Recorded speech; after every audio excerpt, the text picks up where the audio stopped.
going on, beautiful people? Welcome back to another episode of Respect the Game. And I know this is probably throwing y'all off guard for all those who watch the show most of the time through the video format.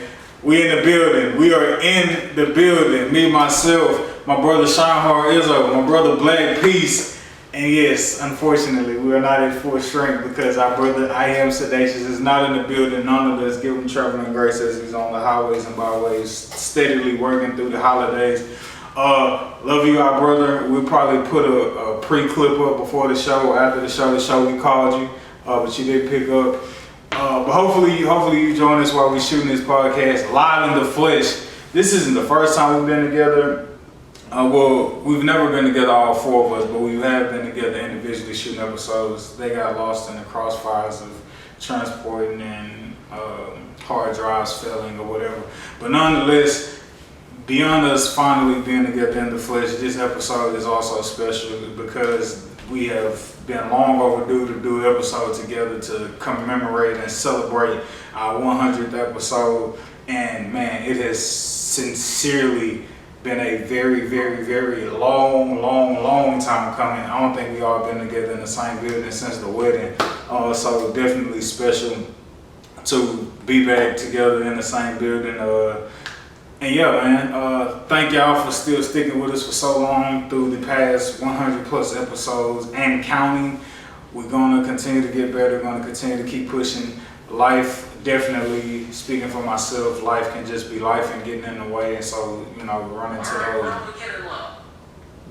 those roadblocks of just staying consistent, and, you know, continuing to push content out.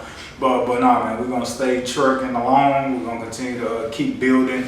And as always, we don't take it for granted and saying it. I always feel that it is imperative to say it. Thank y'all for taking out the time to listen to us, support us, watch our content, share it.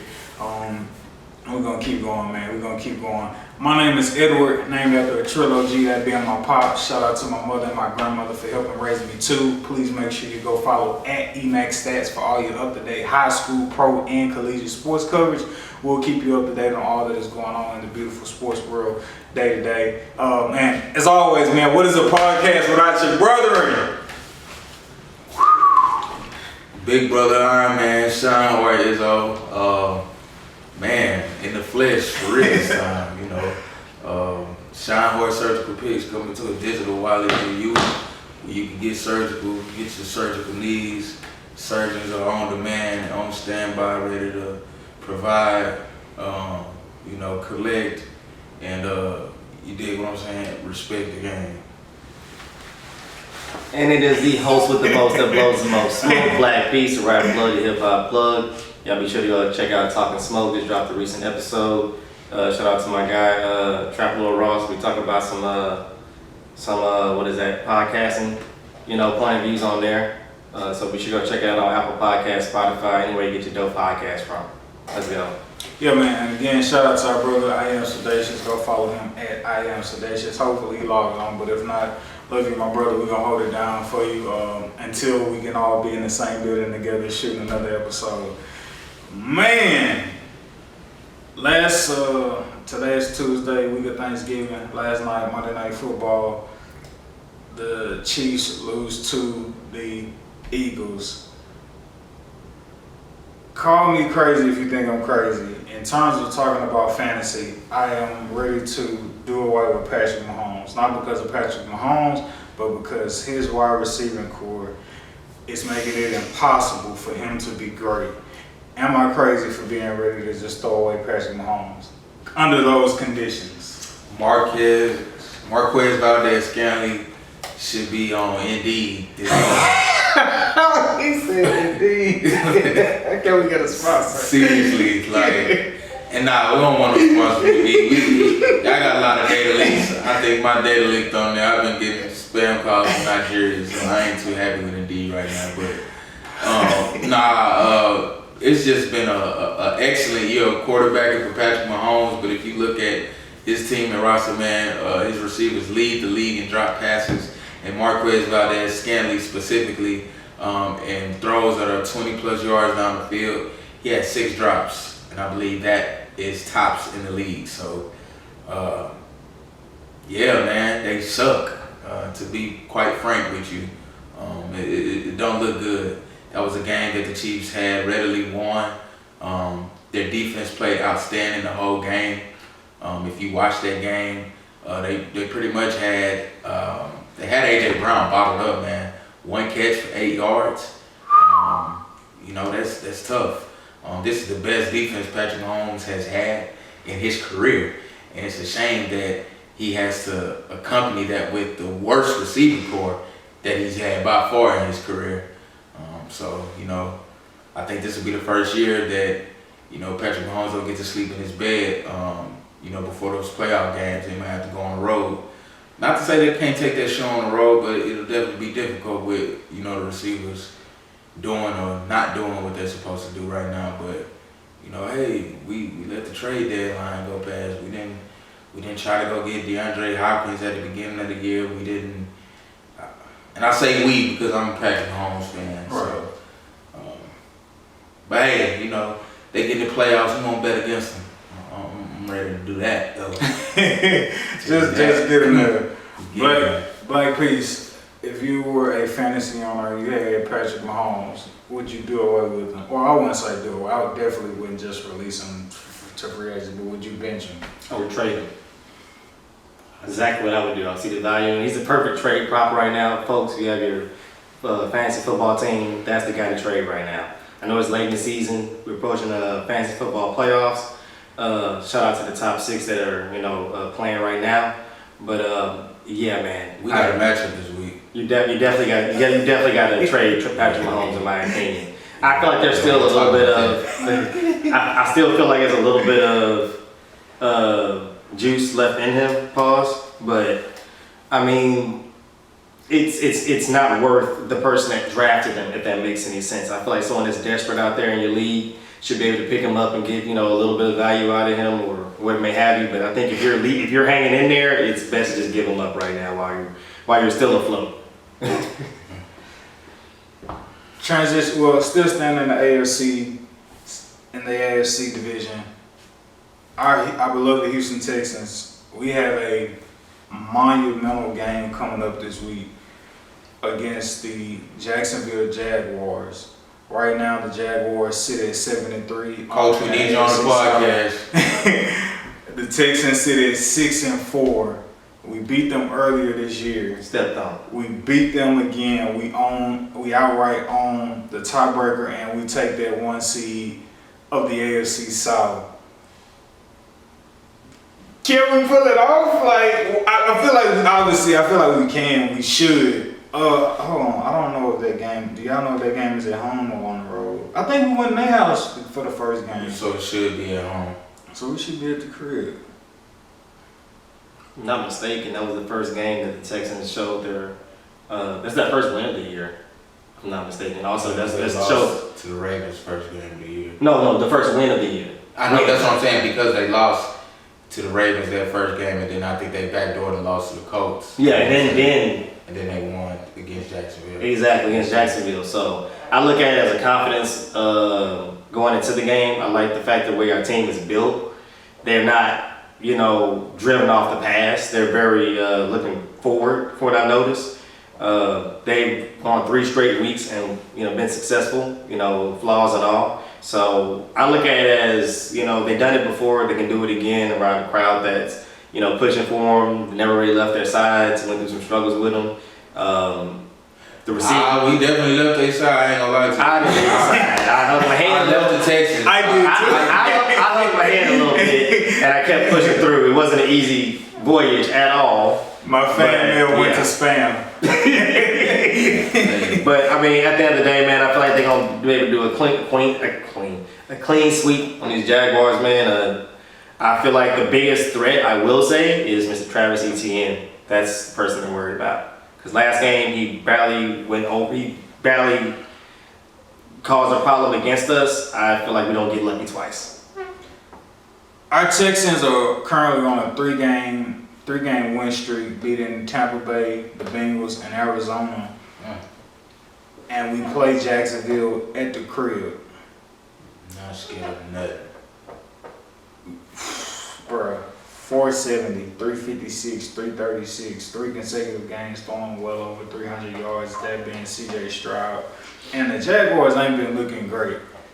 They got mollywopped against the 49ers. Yeah, a team that can be had for sure. Yeah. We already beat them, so it's like we know that. With the rookie quarterback, and imagine how confident and first skill. We know that we got the answers to the test. And we own the record against them all time as well. Answers to the test. Answers to the test, man. And I'll go out on a limb and say this: the quarterback Trevor Lawrence, man. I don't know if I think it's up for debate who's the best quarterback in the AFC South, man. So the best. Yeah, man. It should not be a debate though. If they trying to crown CJ currently as an MVP candidate, leading MVP candidate, and Trevor is nowhere near that conversation, that's not a conversation. And in the last 3 years, not 1 year has he been in the conversation. I would agree. Make my case. So, yeah, I'm not. I want to sound like a homer. Yeah, we saying what I'm saying. So yeah, best quarterback in the AFC South. I don't think it's close. I haven't seen Trevor wheel and deal like CJ does, being able to process quickly, move off from the first read, second read to the third. Yeah, He's done it, but he has not done it at the level of which you've seen CJ orchestrate an offense to where you're like consecutively back-to-back weeks against tough opponents. We're not winning in spite of you. We're winning directly because of you. But at the same time, though, what keeps them hanging in there is that playoff performance when they came back against the Chargers. That's what kind of keep them up at least. Well, I mean, at least until this game. If you want your morale up, go play the Chargers. The Chargers let anybody in every game. They got all the names on defense. Because Brandon Staley is a horrible coach. He should have been fired last year when he blew a 27-0 lead in the playoffs. How do you? Your calling card is defense. Cut to the clip. You still, I guess why? I have full confidence, like I've told you, and like I've told you from the beginning, I have full confidence in our way of playing. Full confidence in myself as the play caller, and the way that we teach, and the way that we scheme. Full confidence in that. We got to bring this group together and do it consistently, okay? And that's where it's at. So you can stop asking that question, okay? I'm going to be calling the defenses, okay? So we're clear. So you don't have to ask that again. How do you speak so confidently on a podium about saying that you're going to maintain the reins to calling the defense when you, 27? Yeah, I tried. 27, bro? I tried, Trevor, to help you. And then to top of that, you end up losing the game 31-30? So you scored 3 points in the second half of that playoff game. And you allow the team to climb back in it with 4 consecutive scores. 5. In the playoffs. Without a stop. Without a, line of resistance here. So, with that being said, is that kind of like the thing that's keeping Trevor Lawrence afloat in general to the public eye? Keeping him from being banter? Because he's not we were just talking about them running up against the Chargers and them being the but it's like, the Chargers are poverty as well, especially on defense. And it's due to it's not because of the team and the talent on the team.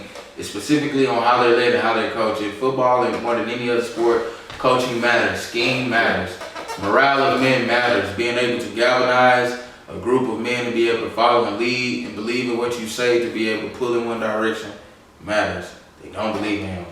He's not that guy. When you see him talk, like Stephen A. said on First Take, man, it's much to be desired. It's lackluster. It's almost like it's the uninspiring speech of Cowboys head coach, right? What's his name? Mike McCarthy. He's along that echelon of uninspirational guys. He's not a leader of men. People don't follow you. You're not that guy. So it's like, man, they'd be better off without him. I think if they made a coaching change drastically within the middle of the season, almost like the Raiders did. Obviously not that atrocious of a job, but Chargers, right? Right. I think no, that wasn't even a question, but I think it's on the table. But Jaguars, man, not worried about it. We should take care of business. It should be a good game, but I think in the end, too much CJ. I know. I'm not even thinking a good game, to be honest with you, man. Like, You think we can beat them down again? I can see that too. I'm trying to be nice. I don't think they lay down because just as much as we want that 1 seed, they want to maintain it just as much. So we always talk about the friction and the grind of a game when it's a divisional opponent. Well, we have more weapons technically on offense. Technically, our guys are stepping up. They have Kirk, Ingram, and ETN. Bro. That is it. That is the squad. That's their offensive firepower. I'm gonna lie, Calvin really had a 100 yards. I mean, but that's once every Hey, I ain't gonna lie to you. When I watched them go off this past Sunday, I was like, "Ooh, I have an under for next week." I'm not. I mean, you can. Singletary actually coming along. Whether he's only a couple games, but then you got the receiving core. Schultz just came up. Dale has been that guy. I'm saying Nico Collins was out. Nico Collins went out. Noah Brown went off. Noah Brown, he went down again this week. Nico Collins came back like ain't nothing left. Well, then it was Tank Dell. Tank Dell. Like CJ, there's no taking away a receiver with CJ. That's what I love about our offense. There's no taking a receiver away from him. Take one away. We just go 3 more pop up. Pick your poison. And that's what I'm saying. Like, honestly, I give it to the Jaguars, but if you're not a Texas fan, you ain't gonna really like this segment of the podcast. Yeah, for sure. You think you're seeing a lot of bias, there's a lot of truth right now. Going from the South way over to the East Coast, talking about the New York Jets, Zack Wilson being demoted down to the 3rd string quarterback. Wow. Right now, the Jets, Robert Saleh, he said that we're gonna bench Zack Wilson, and now they're starting Tim Boyle, and the 2nd string quarterback again won't even be Zack Wilson because he got demoted down to the 3rd string quarterback. Jets will start Tim Boyle, and then their backup will be Trevor Siemian. And then Zack Wilson will be the 3rd string quarterback.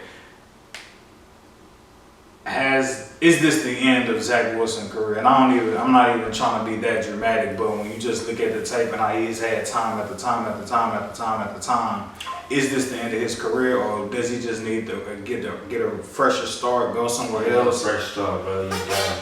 You got it. Fresh You don't start. get a great defense like that with all of those all pros and Pro Bowls on the other side, with a young budding star wideout Garrett Wilson, with an all-world young running back in Breece Hall.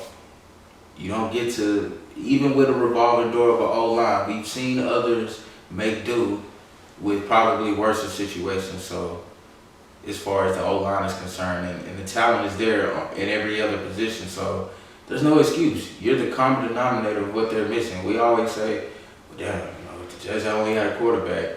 Again, even what I want to say, with people saying, well, I don't know if any competent quarterback would be functional under that. Now, I do want to say this. Nathaniel Hackett is horrible. He is a bad offensive coordinator, and the only reason he has a job right now is because he is friends and cool with Aaron Rodgers. But when Sean Payton made the accurate assessment, and it came off as hating when he said it was probably one of the worst coaching jobs in history, I don't believe that was hyperbole. I believe Nathaniel Hackett, again, his tenure as a head coach was horrific. I don't even know how he spawned to get a job with what was supposed to be a contending team towards the top of the year with the Jets. But again, who you know, and definitely trumps what you know, especially in this industry. And nepotism, especially with the white man, don't want to bear the race card, but nepotism at that position is unfortunately at an all-time high. You can even look at the head coach of the Atlanta Falcons, being the son of the founder of FedEx, and people would argue, how the hell did he get that job? But, all that to say, man, it's a cold world out here, man. It's a damn shame, but it's the world we live in. I mean, I feel like Zach. I feel like at the end of the day, man, this is a messed up situation. I feel like they're shutting down more than anything else, just off the fact of they didn't give enough energy to Zach to begin with. They thought Aaron Rodgers would be the guy. They thought they had everything in place. Plain and simple. That's what they thought coming into it. And when Zach got put in that position, they had to start from scratch. Because they just thought like, oh, this is Aaron Rodgers. He's got to toss a book at him. He's going to read. He's going to study. He's going to make our offense better. We're great. Yeah, let's not go out and sign a backup quarterback because Literally. surely Aaron at 40 years old won't get hurt and we'll be back. That's how they thought. That's exactly how they thought, though. It's, as much as you're making it seem like, so obvious not to do it, that's what they did. And I mean, literally the first passing play, he's out. So I blame Wilson for because he has to take responsibility. But at the same time, though, I'm like, I think in a highly productive offense, I think he'll do better. I think if he played for the 49ers, he'll do a lot better, personally. That's not going to happen because I feel like they're good where they're at. But I think if he was under that kind of system, I think he'd be a lot more better. I just think they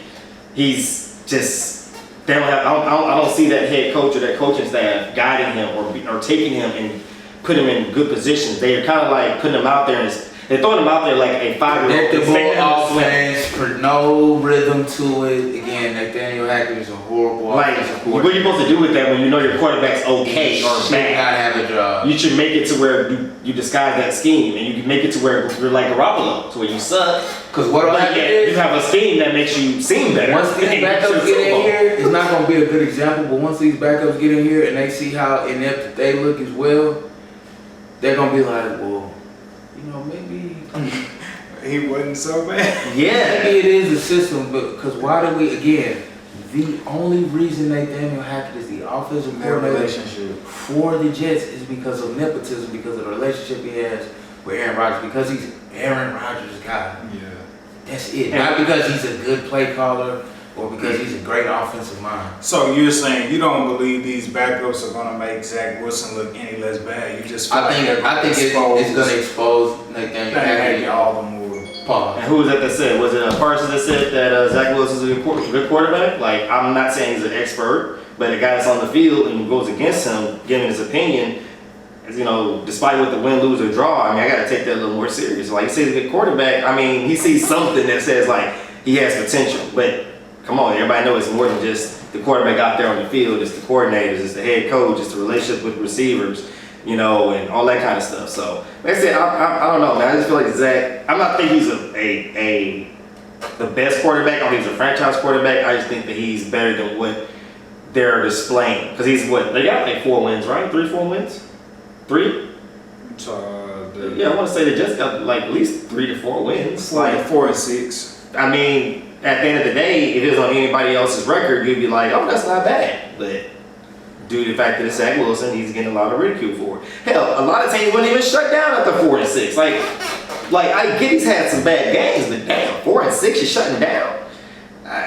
Tanking. That's crazy. The pieces I've been trying to put to the puzzle with the Jets is like, how much time do you realistically think you got with Aaron Rodgers? Because in my mind, this was supposed to be, I feel like maybe had he not got injured, maybe he got like a solid 2 left before like he just rides off into the sunset. Yeah. And it's like, bruh, bang!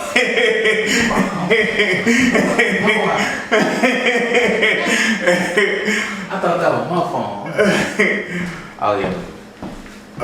Shout out to Kevin Durant. Shout out to Kevin Durant, man. Kevin Durant. Cash and our brother Shine is out, man, for the honey bun, dog. Shout out to KD for showing up. 4 pick shorty live. Y'all don't get to see it when we remote via Zone, but we could put it right there. Show the people our brother is cashing. I don't know how the focus looking, but you see quadruple beam dreams. Quadruple beam dreams. Eat your green beans, eat your green veggies. Eat your veggies. You'll get along right. Eat your veggies, man. They're gonna help you. But no, that's what I've been trying to figure out with the Jets, dog. It's just like, bro, it seems like they are trying to build around Aaron Rodgers as if he about to get him another 10 years. Am I the only one who feel that way? That's how I feel personally. Even when he got there, oh my God, Aaron, I'm like, nigga, y'all got 2 years in this match. Hey, man. This Brett Favre team with y'all. I'm like, Y'all don't get it. I know y'all ain't used to having shit. So you don't really understand This is what's more going about on. Aaron Rodgers than y'all. Yeah, this is actually all about Aaron Rodgers. This is the Brett Favre with the detour to Minnesota tour. This is that, because what you thought you was finna get, you thought you was finna get a 2020 Tom Brady story. Mm-hmm. What you find out is, Everybody ain't Tom.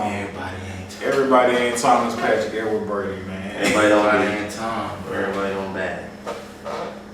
No, But you know, we live in a copycat league, man, so they try to replicate, often duplicate, but they can't Emulate.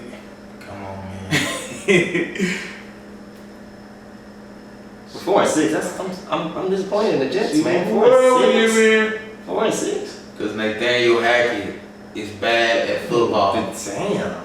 That's. And if he called plays from the coaching I box, say it best. do he call plays from the coaching box? Huh? Who? He probably do. Nathaniel? Ain't no way he on the sideline. What that boy Rico said in the Paid in Full? Put your skirt down, bitch. Like, 4-6 is doable. Put your skirt down. And he's literally, like, he's actually won a few games for them. Like, I'm confused. I mean, I know he's not the best. He's not even top 10, 15. I will give you that. Yeah, third. God, that's pretty. And then the Chiefs are struggling. Enough for the Chiefs. I mean, you may not catch them. You're not. You get the No, let's idea. be specific. You get the idea. For the Chiefs, The they're struggling. receivers. Because defense, The immaculate. defense has been amazing. I will take Patrick that. has That's been fine. amazing. That's The receivers have been horrible. Butterfingers. They have been literally bottom of the league. Yeah, absolutely. So yeah, what the Jets? Who else is in that? I mean, you really depended on Denver to be standing on business. Bro, they have been though. But you do. I mean, That defense has been standing upon mountains. I mean, of business. consistent is the thing. Like, They like it crumbles. Like, bro. it crumble, guys. I'm optimistic on that. I ain't gonna lie. Nobody is Xavier has been looking like he finally got those old guys that they was paying a lot of money off that defense, i.e. Frank Clark and them. Yeah. And now look at them. They look like they ready to make noise. Well, they've been making noise. They've been opportunistic. They've been Bills. man, they've been Paying turning the the ball bills. over at a really high rate the last 3-4 games. Well, And then Russell Wilson has been playing some good quarterback, man. A very high, one of the top QBRs in the league. I think one of the top touchdown to interception ratios. I think he leads the league in touchdown to interception ratio now with CJ throwing him 3 picks. You know, they got the Raiders too. Like, that's AFC East. You got with the Jets. You have Dolphins, Bills, Jets, Patriots. They're number 3 right now at 4-6. Bills at 6-5. Dolphins at 7-3. okay. So you saying they can't catch the Bills? They could definitely catch. They can't catch. Okay, that's fine. Like you said, say that gentleman's name again. Oh my God, that's pitiful. Darnell, I know you was harping on the 4-6, the 4-6, the 4-6. It's extremely possible. Nobody's catching the Texans. Whether or not we get the 1 seed in the AFC, we making the playoffs. Let's just start there. Let's start there. Let's just start there at the 6th seed in the playoffs, right? After that, as of today, you got the Steelers at 6-4, who could very easily, they just fired their OC, so their team could start to struggle. The Bills at 6-5, the Colts at 5-5, the Broncos at 5-5, the Bengals, they no longer have Joe Burrow at 5-5. The Raiders at 5-6. I could see them possibly catching some momentum. We just talked about Brandon Staley and the Los Angeles Chargers at 4-6, and then right then and there you had the Jets at 4-6. I don't really think it's gonna happen because, as Isaac said, these backups are just going to expose Nathaniel Hackett. So it's ain't like they're gonna really make a run. But that's a picture in terms of like their road to possibly try to steal a wild card spot. I'm thinking they won 3 or 2 games. Man, y'all better wake up and play some football. Isaac, in taking away our fandom as Texans fans and like not liking how the situation ended with not just Deshaun Watson, but from getting rid of J.J. Watt to getting rid of DeAndre Hopkins and just watching Bill O'Brien just single-handedly tear the organization apart.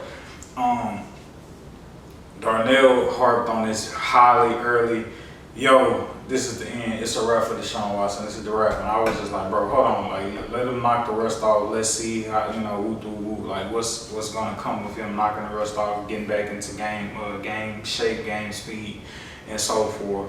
Hasn't played this great football after not playing for like nearly 2 years. Played the last 4 or 5 games last year and, dealt with injuries throughout this year. Now ends the season with a season-ending shoulder surgery. I feel like on his throwing arm, I now feel like the shoulder surgery may really take Defoe out the game to like being at his top tier prime level when he was with the Houston Texans. Do you feel that way, or do you want to still give him more time? I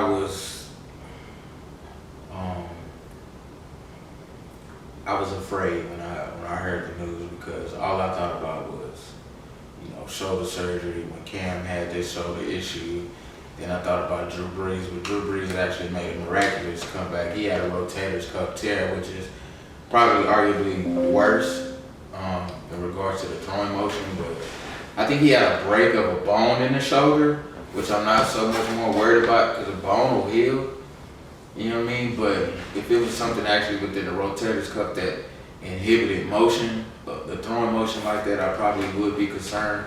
But I think him being able to get at least half a season under his belt and knock that rust off, I think it's nothing like real live reps, bro. So it's really, he's actually getting to play he played a full season, I think, with kind of like the games he played last year and then kind of, the amount of games he played this year kind of amounted up to a full season. So I think coming into next year, because you're not going to go in a different direction. You literally have too much money and you want to prove yourself right. Yeah. Right? If you're an organization in the Browns, you want to prove yourself right. Hey, we're going to stick by Deshaun. The players in the locker room love him. Contrary to popular belief, right? They rally around him. So he'll definitely get another chance when he come back. I don't know if it's the end. I just think it's another trial and tribulation in the life of D-Dub Foe. Right on. Beautiful people in the building. We're now at full strength. 3 of us in the flesh, -1, but nonetheless, our brother Spirit is here with us via Zoom.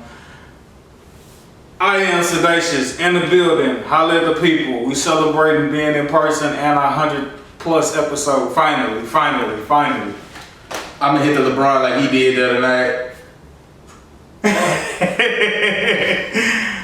Yeah, man. Holla at the folk. That's just you on mute too. Good afternoon, good evening, good morning, depending on where you are chiming in from the world. It's the one and only, and I just want to say thank you so much. Again, like I always do, we really appreciate it. And I also want to wish you and your family a happy Thanksgiving. And like my pastor said, man, it's a blessing in the dressing. So, that's that.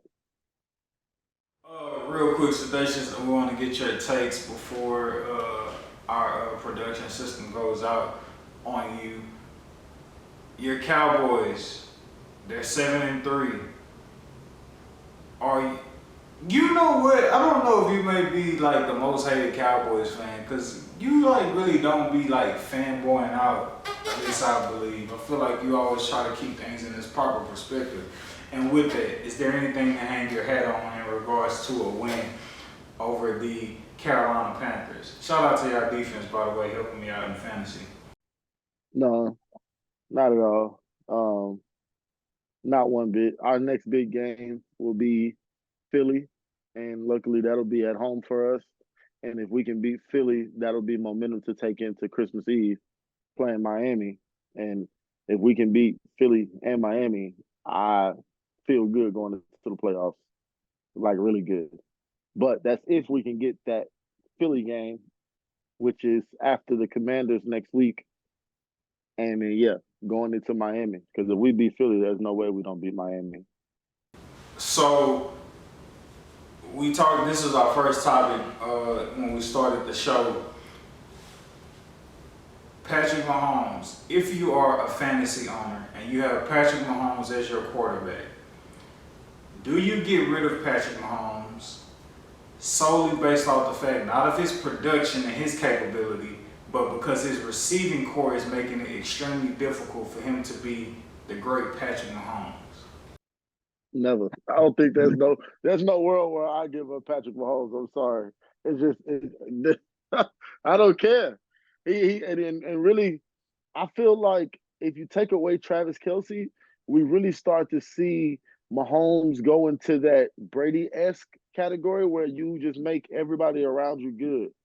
I think right now Travis Kelce is a little bit of a crutch for him, and Tyreek Hill was kind of a crutch for him, but he had Travis Kelce. And so having Travis Kelce still dependable as he is, you could live with Kadarius Toney dropping three balls, pause. But yeah, I never, in no world do I give Patrick Mahomes up, because even if he loses the rest of these games, he's going to give you good production in the fantasy.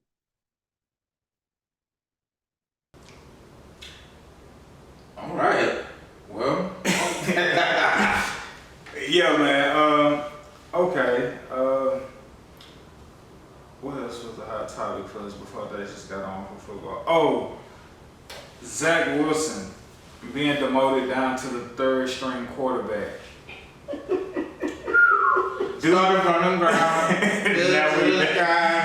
Do you feel like Zack Wilson, this is the end of his career, or do you feel like he needs a second chance and with another team? I think if he does get that second chance, he's going to need the development from somewhere. You know what I'm saying? Like, if the Jets demote him to third string. This ain't grade school, bro, where you just get 17 years of this. If you ain't getting in the first 3 or 4, 7 year senior, man, bro, COVID year.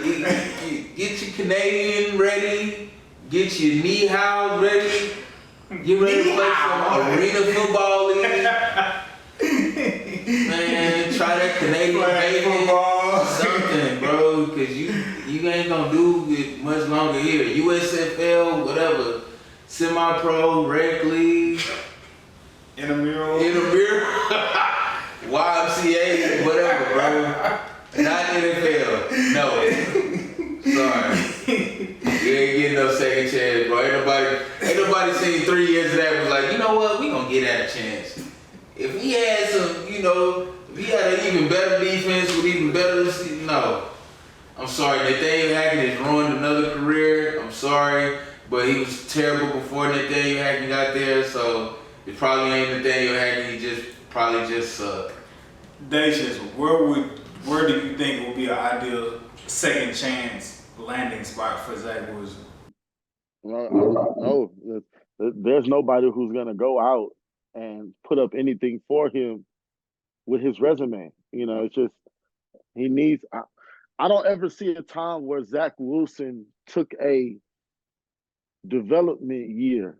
You know what I mean? It's like there's no way that y'all developed him good enough when y'all was trying to go get Aaron Rodgers. Like there's no way. That'd be the perfect development. Who else would you want him to sit behind? And mind you, I did make the comparison to Zack Wilson when he got drafted. We had a tape. I said that he resembled Aaron Rodgers at BYU, his BYU tape. Obviously, that has not translated into the league, but you know what I mean? Ideally, right, you would want him to sit behind somebody like Aaron Rodgers and soak up the game and the knowledge, but again, you could say you got an entire offseason with dude. What is there to show for it? Nothing. Because you still make the same decisions that you once did. You don't push the ball down the field. I mean, Mike White showed up Zack Wilson last year. They cut Mike White. Mike White was very formidable. Nah, I ain't gonna lie. I think Mike White would have been perfect. He'd have been able to step in, and I think they would have rallied around young Mike. Humble opinion. They probably need to be calling him right now. He said, hey Mike. It don't look good. Uh-oh. Yeah. Game time. Well, That was our brothers. I am Sedacious. Make sure you follow him at I am Sedacious. Shout out to our brother making sure he can get in on this episode. We're gonna cross over to the NBA now. I want to say we talked a little bit about him last week, but I'm bringing him up again because his play is just like literally like just decreased. Jordan Poole, what is happening with Jordan? What do y'all think is happening with Jordan Poole? you getting the primary defender. You're not that guy. You're the product of a system that had the greatest shooter ever, the second greatest shooter ever that were in their primes, and then you have a former defensive player of the year on your team and probably one of the top 5 head coaches in NBA history in Steve Kerr. So, yeah, you're not getting the 4th best defender on the team anymore. You're getting the most stout defender on the perimeter, and you're just coming to find out and realize the Wizards are actually a horrible organization with no direction and no cornerstone pieces to build for the future, number one. And then number 2, Jordan Poole, you ain't that dude, brother. You ain't. Even with Ruby Rose in the building, you couldn't even chuck up attempts. You sorry. Like, that's what I really believe, bro. And I just think you fraudulent. You sold a lot of people at the beginning of the year. I hate trying to put you in the freaking nuke well because surely it'll go 4 out of 5. You're horrible. I feel like at the end of the day, this is what happens. See, everybody thought that the being drafted to a championship caliber team was always a great thing, good start to your career. It can be crippling. Crippling in the fact that you think winning comes by easy. You think, the NBA is such an easy thing to do. That's what happened with Jordan Poole to a certain extent. He had excellent coaching, excellent teammates, championship teammates, and he's starting his big head, obviously. That's why the Draymond Green altercation situation happened.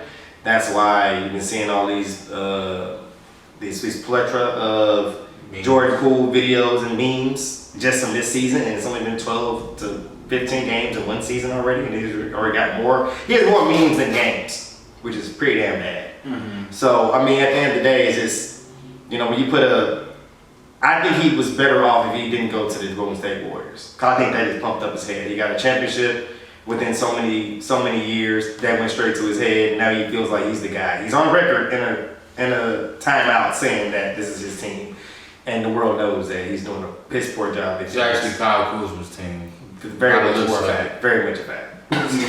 But, the Kyle even knows. They just pat someone in the back and say, "Sure, son. Sure it is, bro. Sure it is, little bro." You made sure he's getting paid more than me, but that's about it. Yeah, I call the shots. Literally, I'm getting the ball when it. He's definitely a more consistent player than Jordan Poole is, so that's a fair and accurate statement right now. Talking about where Jordan Poole came from, that being the Golden State Warriors. When you look at the Golden State Warriors this year, there's a stat going around talking about Stephen Curry has more made 3-point field goal attempts than the Warriors have just collectively as a whole as a team. That's horrible. That's that feeds that man's ego. Are the Warriors going to make the playoffs? I know we're not even 20 games in, but is that stat concerning enough to be like, are the Warriors even going to be like a top tier championship? This is the end of the Warriors dynasty, and I knew that championship, that 4th one, was going to be the last one. I didn't think it would be off a cliff like this because quite literally Clay and Draymond seem to have fallen off a cliff along with Andrew Wiggins. Bro, that's the story. This is like, Thompson, where's the running mate? Oh, wow, he does not have one. You would think Wiggins would be just enough to match what Clay is lacking with being another perimeter, 2-way defender, being able to get it done on the offensive end and be able to guard the best player. Wiggins has just not played great to start the season. However, with the wisdom of a veteran NBA player and Patrick Beverley, I remember him talking about this on his podcast this past summer. Basically saying hey, you have to give guys a chance to get in rhythm in the beginning of the season. Some guys don't have their legs under them. Your body has to go back into, the constant travel, so on and so forth, playing every other night. et cetera, et cetera, et cetera. And for some guys, it takes certain guys longer than others to just really get back in their full game rhythm, getting their legs underneath them, so on and so forth. I don't know if that would be a formidable excuse for Klay Thompson and Andrew Wiggins. We know Draymond had surgery in the middle of the season, and now we'll talk about him choking out Rudy Gobert later on. But the Warriors as a team has just been off to a horrendous slow start. However, I do believe, I don't think we came into the season expecting Chris Paul to make a dramatic impact on the team. However, I think he is all the more carving out the point guard mantle when you look at what he's been doing coming off the bench for the Golden State Warriors.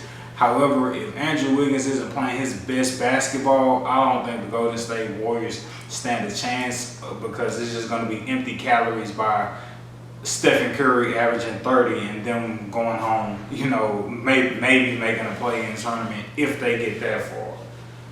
I mean, the most best and most enthusiastic players on the team are Kuminga, what's his name, Looney, crazily said enough, and Chris Paul. Those are the three best other Warrior players by the stats and by gameplay that they have. That's pitiful. It should not be those. It should be obviously Klay, Wiggins, and Dre. That's them. But those are the other three that are actually being consistent or being dominant. I think Looney's getting over eight rebounds, around 3 or 4 assists, which is great for a big man not being a star. And getting around 8 to 10 points, which is, like I said, for what his role is, that is beautiful. Kuminga's coming off the bench, probably getting around 14 points. Correct me if I'm wrong, maybe 15. And getting like around 6-7 rebounds. Like I said, not bad, but like I said, it could be other players stepping up doing better. And like I said, you got Chris Paul. Kuminga averaging 12 points this season. 12 points off the bench, and that's consistent, sadly. Like that's who when he comes off the bench, you're expecting, okay, we got some offense coming off, at least off the bench. And then you got Chris Paul who's getting around 8 to 9 assists a game at his late years in his career with a brand new team that already has playmakers. So it's just like, that's just, I don't know, man. That stat alone, in my opinion, the fact that those are the guys that are really showing up, granted being at the beginning of the season, it's pitiful. It's Klay, I didn't want to believe it, but it's done. Draymond is only as good. He's only as good as the players that he plays with. Like, he's not going to be able to drag anybody out of. If you're good, he's going to be able to keep you good. He's literally a glue, like the definition of a glue player. That's what he does. He doesn't think people think he's defensive, he's this, he's that. Like, no. He knows how to be that glue to a team that needs the glue to be there. So, like I said, I thought that glue is running loose, is loosening up. So that adhesive is wearing down. It definitely is wearing down. So I just say, like you said, it's coming crashing down, man. I personally don't believe in it, at least not in this stage of the season. It's a wrap. So far, it's a wrap for the Golden State Warriors. Curtains. Yeah.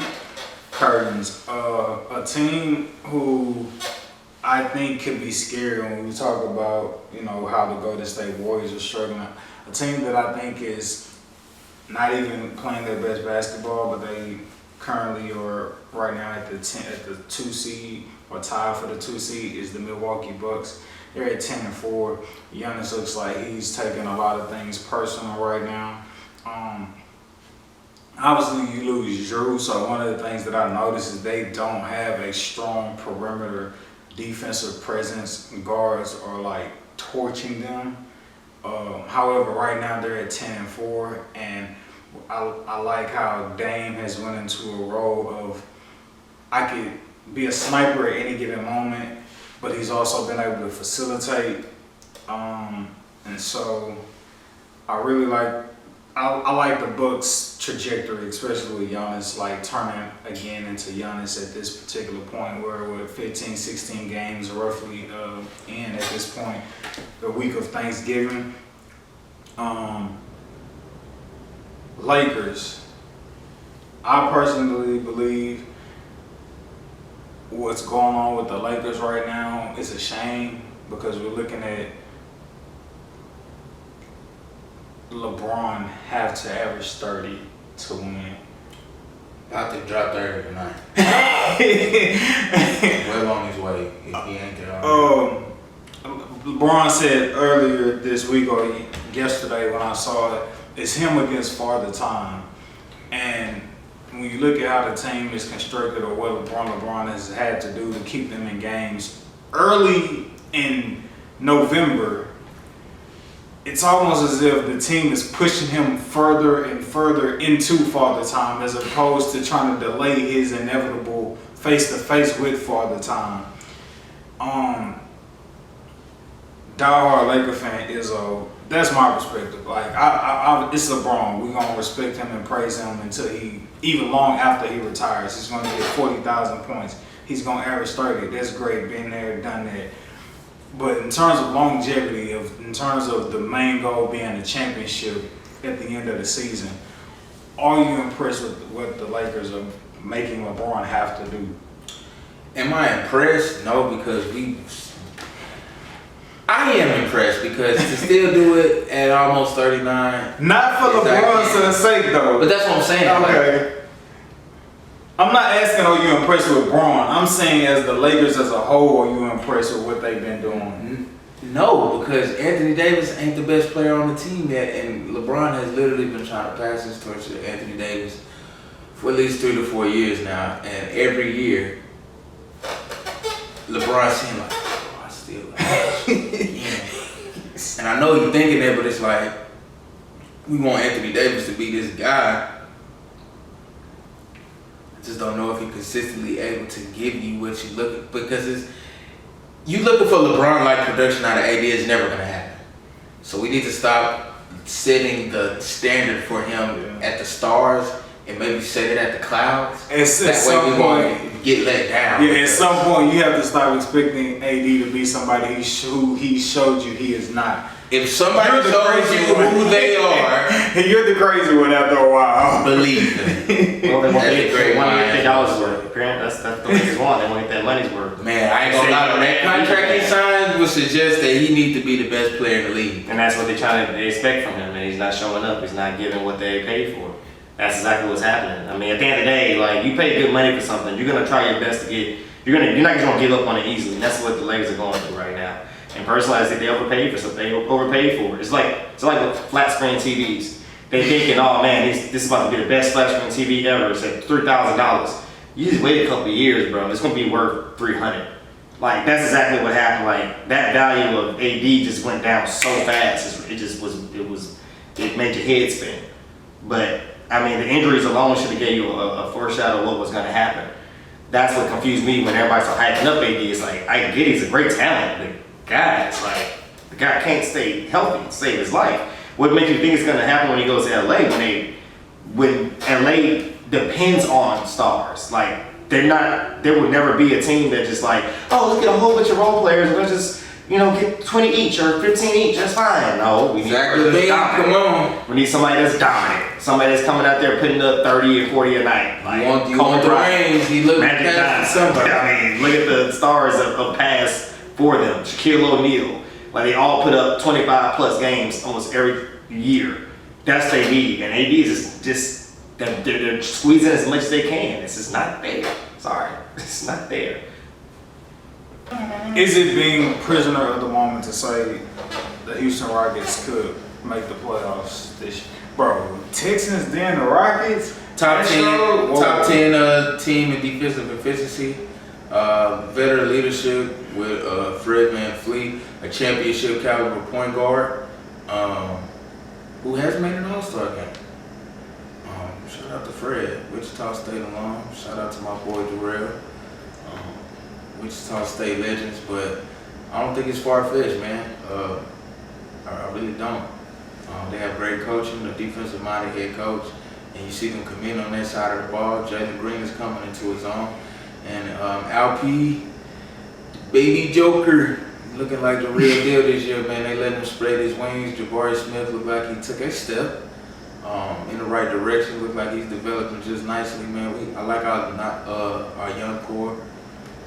I don't think you talking about playing seed. I think they can be a top 6 seed. So Currently sitting at 8-8, and everything Sean Izzo said with a win now mentality type coach, and Ime Udoka, and especially obviously him wanting to prove himself to be like, yo, no matter where y'all put me, I'm still Ime Udoka. I can still make something happen, no matter the deck of cards you try to build me. I feel like you would also have a unanimous belief that the Houston Rockets can make the playoffs. Single. Enough said. Single, enough said. Beautiful people, we're going to wrap up this special edition episode. I know I always tell y'all, thank y'all sincerely for taking the time out to listen to us and share us and talk to us and so on and so forth. But here on camera in this moment, talking to you, Dataious, even though you logged out, as well as you, Darnell, you, Isaac, my brothers, sincerely from the depths of my heart and my soul, thank y'all sincerely. Thank y'all sincerely for y'all commitment. I know this shit ain't been easy. I know we've all had life, been lifing on us, but I don't take y'all time nor y'all commitment for granted, man. And I'm going to do everything in me to see to it that this pays out for us in the long haul, man. So I sincerely appreciate y'all, and I love y'all for y'all commitment, man. Thank y'all. Yahtzee! And we out. Thank you, beautiful people, for listening to this episode. Make sure you follow at Sean Izzo, at EMAXStacks, at Black_Peace, and our brother at I Am Dataious, man. Love you, beautiful people, and happy holidays. We will see you next week.